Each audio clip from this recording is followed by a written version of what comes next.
Assalamualaikum warahmatullahi wabarakatuh. Selamat datang di Misteri J779. Apa kabar semuanya? Semoga kalian semua dalam keadaan sehat selalu ya.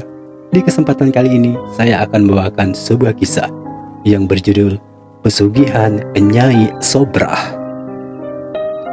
Ada banyak cara yang dilakukan oleh jin dan siluman untuk menjerat umat manusia supaya jauh dari Tuhan. Salah satunya adalah pesugihan. Pesugihan biasanya membutuhkan tumbal. Tumbal nyawa manusia baik orang lain ataupun keluarganya sendiri.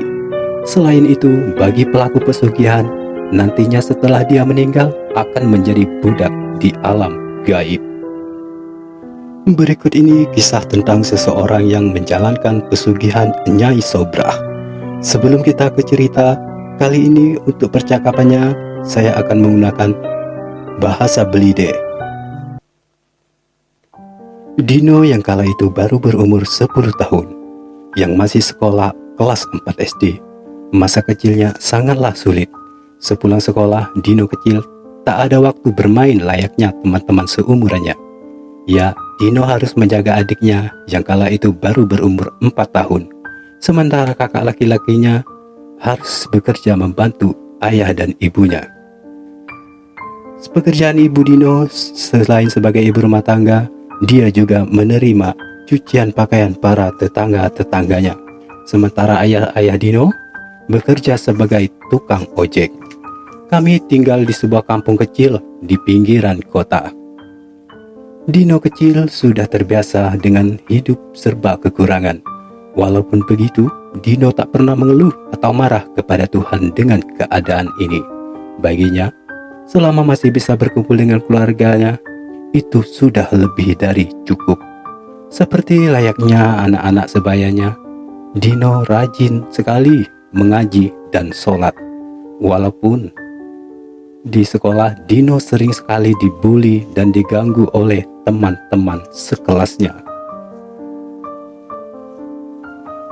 Nampak hari itu ibu Dino menuju ke sekolahan karena ada panggilan dari guru. Setiba di sekolah, ibu Dino, sebut saja Ibu Siti, menuju ke ruangan BP. Mohon maaf ibu, karena sudah mengganggu aktivitas ibu, karena sudah mengundang ibu datang ke sekolahan ini. Maaf ya bu, Dino ini belum melunasi biaya-biaya sekolah bu, kata guru BP. Maaf bu, belum ada uang. Suami saya juga sedang tidak bekerja karena wabah ini, kata Ibu Siti. Emang pekerjaan bapak apa bu? Tanya guru BP. Tukang ojek bu, jawab Ibu Siti. Emang ibu anaknya berapa? Tanya guru BP. Ada 3 bu. Yang paling tua sekolah kelas 1 SMA dan yang paling kecil umurnya 4 tahun. Ibu, pihak sekolah akan memberikan waktu 2 bulan untuk melunasi tunggakan ini. Tetapi ibu bisa mencicilnya selama 2 bulan. Ibu Siti cuma bisa jawab iya, karena ia tahu hasil dari cuci pakaian cuma cukup untuk makan, dan itu pun masak sayuran tanpa lauk. Belum lagi biaya sekolah dana kakaknya si Dino. Nampak wajah Ibu Siti sangatlah muram. Sementara itu di tempat lain, Pak Kardi, suaminya Ibu Siti, nampak sedang dikerumuni massa. Bunuh, PK, ujar warga. Apa yang terjadi dengan Pak Kardi? Ibu Siti yang kebetulan lewat dari jalan itu pun mendekat. Melihat warga yang emosi, betapa terkejutnya Ibu Siti melihat suaminya yang menjadi bulan-bulanan massa. Ya Allah, ngapa mingka mukuli lakiku nih? Apa salahnya sangkan mingka buat sergap kani? Bengsa lakimu nih maling di toko Pak Kosim, kata warga. Ay, takkan ada lakiku maling, juga mana buktinya? Kata Ibu Siti. Kanino buktinya, lakimu nih maling teh 2 botol kanino 2 kok, kata Ibu Marta, pemilik warung. Sudah lama Kardi ngaku biye. Mentak ngaku, kami laporin ke polisi, kata warga. Ngaku biye Pak Kardi, aku nih ngele dewe kamu maling minuman tuni, kata Pak Kosim. suaminya Ibu Marta. Dan warga pun kembali memukuli Pak Kardi dengan tiba-tiba ada suara yang datang. "Hei, berhenti, berhenti, berhenti. Hai, mengkak kani, gawe mengkak kani apa-apa kani?" kata Pak RT. Nah, Rita kani. Ngapa kau ngajak Pak RT ke sikani? Ujar Pak Kosim. Rita ini anaknya Pak Kosim. Kamu nih Pak, tak kasihan apa dengan Mang Kardi tuh nih dipukuli sergap tuh nih oleh orang-orang banyak tuh nih, kata Rita membela Pak Kosim. Itulah tulok na menggelak maling, kata Pak Kosim. Uang anak tuh ada bukti na Pak Mang Kosim tuh nih maling. Kelak entah salah tuh nih. Mensalah kelak yang ngadu kamu dilaporan ke polisi, kata Rita. Sudah, berhentilah mukuli Pak Kardi nih, kata Pak RT. Di warung Pak Kosim itu kan ada CCTV. Nah sudah, apa yuk kita ke warungnya Pak Kosim, kita subuhi rekaman, kata Pak RT seraya menuju ke tokonya Pak Kosim. Pak RT serta Pak Kosim serta warga-warga lain pun menuju ke tokonya Pak Kosim. Rita pun diperintahkan oleh Pak RT untuk mengecek CCTV. Sejurus kemudian Rita pun keluar membawa laptopnya, dan warga pun mengarahkan matanya ke arah laptop. Dan benar saja, minuman yang diambil Pak Kardi di atas meja bekas minuman para pelanggan yang baru diminum sedikit. Dan setelah itu pun warga bubar dan meminta maaf kepada Pak Kosim. Nah, Pak Kosim, bengsa masalah kan nih? Cuma salah paham biye. Lata bukti Mang Kardi kan nih bukan nama maling, kata Pak RT kepada Pak Kosim. Jadi kamu mintalah maaf dengan Pak Kardi kan nih, ujar Pak RT lagi. Maha biye nak minta maaf dengan orang sergap nih, kata Pak Kosim angkuh. Astagfirullahaladzim Pak, kan ini cuma salah paham, ngelek dewe no, banyak luka dia awak Pak Kosim kan nih. Wih sudah Pak, kamu kan nih, ngapa kau sergap tuh nih, ujar Rita kesal. Maaf Pak RT, kan masalah kan ini kan selesai. Nah Pak RT ajak lo undur Pak Kardi dengan bini natuni, kata Pak Kosim seraya menarik tangan Bu Marta masuk ke dalam warung. Dan sejurus kemudian Pak Kosim pun menoleh seraya berkata, undurlah mingkak dari sikani, awak hidup Sarah nak nyusahi orang biye, kata Pak Kosim ketus. Tanpa ada rasa bersalah apalagi minta maaf, Pak Kosim dan istrinya pun masuk ke dalam tokonya. Pak RT pun mengajak Pak Kardi serta Ibu Siti pergi dari tempat itu. Belum jauh kami melangkah dengan Pak RT, nampak Rita tiba-tiba memanggil, Bi Siti, oh Bi Siti. Ngapa Mi? Aku kan nak minta maaf ya Bi atas perbuatan bepak dengan umakku tadi. Aku tak tahu Bi ngapa sangkan umak dengan bepakku nih perangi sergap itu. Pokoknya Bi sekali lagi aku nak minta maaf yo, kata Rita. Sudahlah Mi, tak usah dipikirin lian. Yang penting segala orang lah tahu kalau mamang muka nih bukan nama maling, kata Ibu Siti. Bi sekali lagi yo aku nak minta maafnya ya sebesar-besarnya yo, kata Rita seraya memberikan sebuah amplop ke Bu Siti. Tak usah lami nak dinjuk tuan sergap makan nih. Kelak mamang muka nih kami ubat di dusun biye di rumah, kata Ibu Siti menolak pemberian Rita. Bi ambillah Bi bekal berubat pokoknya. Siapa tahu kelak berubat dusun tak pula manjur. Kelak tunde ke dokter pokoknya ya Bi. Lah mak itu nah, kata Ibu Siti. Ikhlas tapi kamu nih Mi ngenjuk bibik muka nih duit kan nih. Bi ikhlas lillahi ta'ala, kata Rita. Mak itu nah, bibi terima duit kan ya. Terima kasih. Bibi belek dulu ya Bi. Dan kami pun kembali menuju ke rumah berjalan kaki. Nampak langkah kaki Pak Kardi terlihat pincang. Mungkin masih sakit akibat amukan warga tadi. Jam telah menunjukkan pukul 1 siang. Di hari yang sangat terik itu, nampak Dino memasuki rumah dengan menangis. Ini bukan pertama kali Dino pulang sekolah sambil menangis. Dino kecil seringkali diganggu dan dibuli oleh Rama dan Ruli. Ya, Rama dan Ruli anak bungsunya Pak Kosim. Mereka seumuran dengan Dino. Di sekolah, Ruli dan Rama terkenal sangatlah bandel.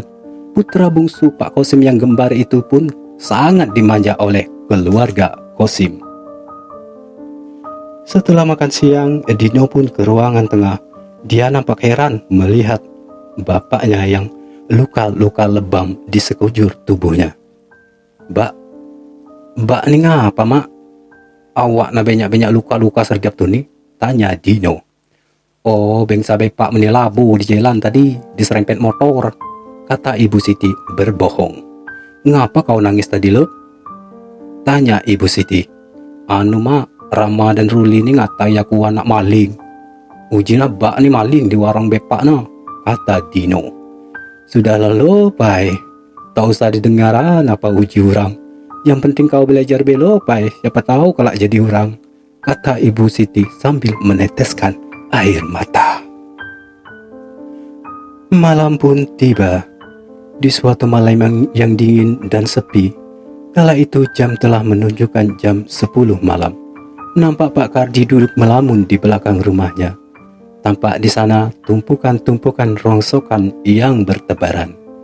Tiba-tiba mata Pak Kosim melihat sosok anak kecil yang berpostur agak kurus dengan rambut panjang, alis mata tebal menyatu. Matanya bulat besar. Anak itu hanya memakai celana berwarna putih tanpa memakai baju. Pak Kardi pun mendekati anak itu seraya berkata, "Ngapa lo kau malam-malam berjelat di sikani?" kata Pak Kardi. Si anak hanya diam sembari menatap wajah Pak Kardi dengan tajam. "Di mana rumahmu ni? Siapa bepak dengan rumahmu ni?" tanya Pak Kardi. Dan lagi-lagi bocah itu hanya menggeleng-gelengkan kepalanya. Pak Kardi pun merasa bingung. "No, budak kan ni, apa bisu, apa ngapa?" kata hatinya. Kemudian Pak Kardi mendekati bocah itu seraya menarik tangannya dan diajak duduk di tempat yang agak terang. "Aku ni tahu apa yang kamu pikiran ni. Men kamu ndak pacak aku nulong," kata si bocah aneh itu. "Maksud kau ni apa lu? Uang anak tu apa yang aku pikiran?" selidik Pak Kardi. "Aku ni tahu segala-gelana. Amen kamu ndak pacak aku ngenjuk segala apa yang kau ndak," kata bocah itu bicaranya yang aneh. Pak Kardi pun hanya menggeleng-gelengkan kepala. "Nah sudah, budak kan cak nak kurang secanting nian," batin Pak Kardi. Sejurus kemudian si bocah berlari ke arah tumpukan rongsokan yang ada di belakang rumah itu. Dan nampak si bocah mengambil sebuah kantong kresek berwarna hitam dari arah belakang rumah itu dan membawanya ke depan Pak Kardi. Sejurus kemudian si bocah itu membuka kantong kresek yang berwarna hitam itu. Betapa kagetnya Pak Kardi melihat begitu banyak lembaran uang 100 ribuan. Mata Pak Kardi pun berbinar-binar seketika, seperti ada kekuatan yang merasuki pikirannya untuk menyentuh uang itu. Begitu Pak Kardi menyentuh dan mengambil uang itu, dia pun terus mengamati lembar demi lembar uang itu. "No, kalau duit palsu kan nih?" batin Pak Kardi. "Itu duit asli, bukan duit Pokemon," kembali bocah itu bicara. Pak Kardi pun terperanjat dan berpikir, "Mak mana budak kan nih pacak tahu pikiranku nih," batin Pak Kardi. "Lah kualoan aku tahu pikiran kamu nih," kata bocah itu. "Aman kamu ndak duit itu jadi, tapi ada syaratnya," kata bocah itu. "Apa wangan tu syaratnya nih?" tanya Pak Kardi. "Syaratnya aku nih nak tinggal di pucuk kayu asam itu."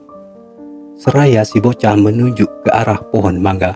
"Dia tu izinan aku bijelat dengan anak kamu, njuk aku makan.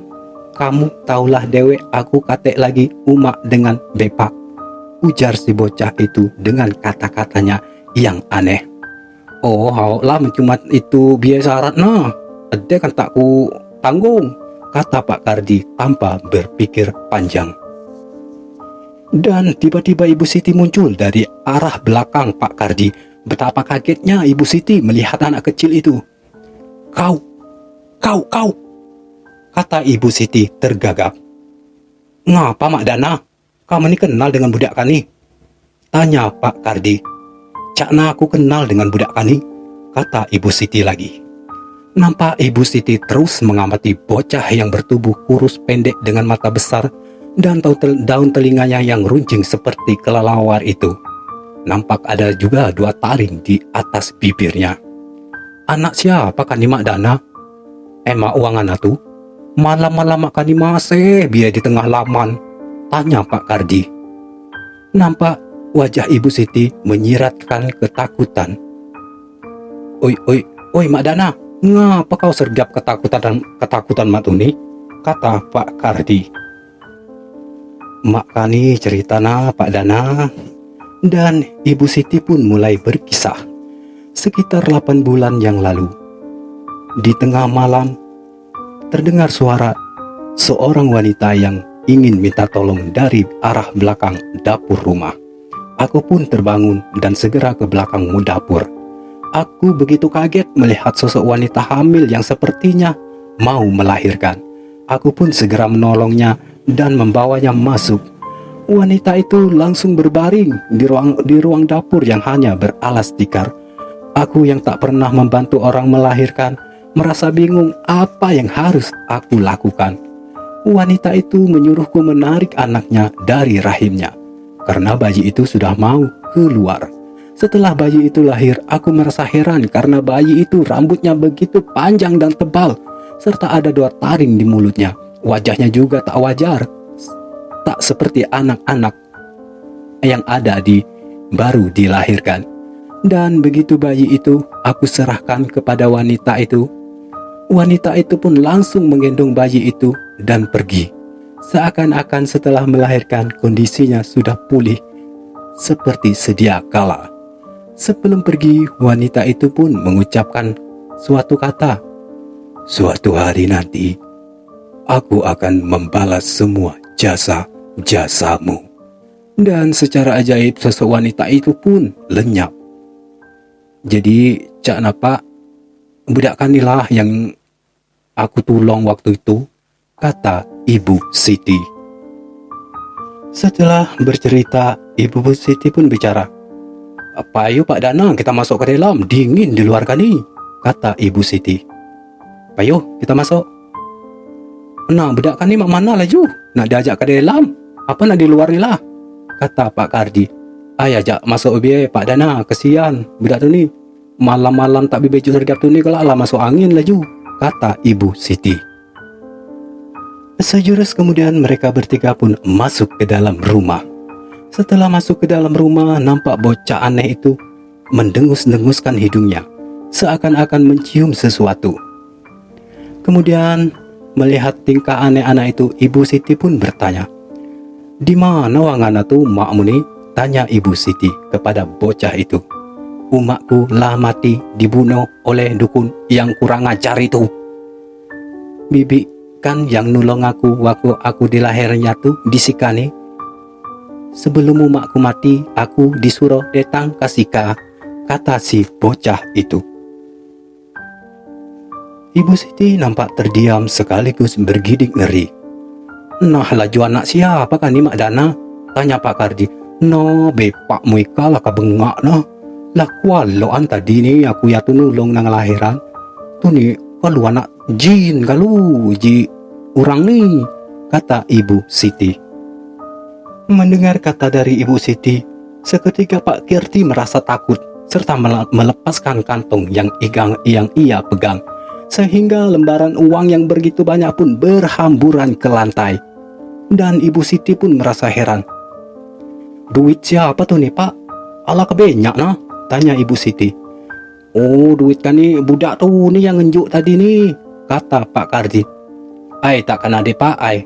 Kalau kau nih maling duit tuh orang, ngakulah, kata Ibu Siti. Mak Dana, Madai tak percaya dengan aku kan ni. Lah lama kita berumah tangga ni. Madai kau tak percaya dengan aku, kata Pak Kardi. Sudahlah Pak Dana. Bangsa kamu kan ni gelak nian ngolahan bini kamu kan ni. Kelaklah taburut kamu tu, kata Ibu Siti. Mentak percaya tanyan dia ke budak tu ni no. Budak tu ni masih ada, kata Pak Kardi.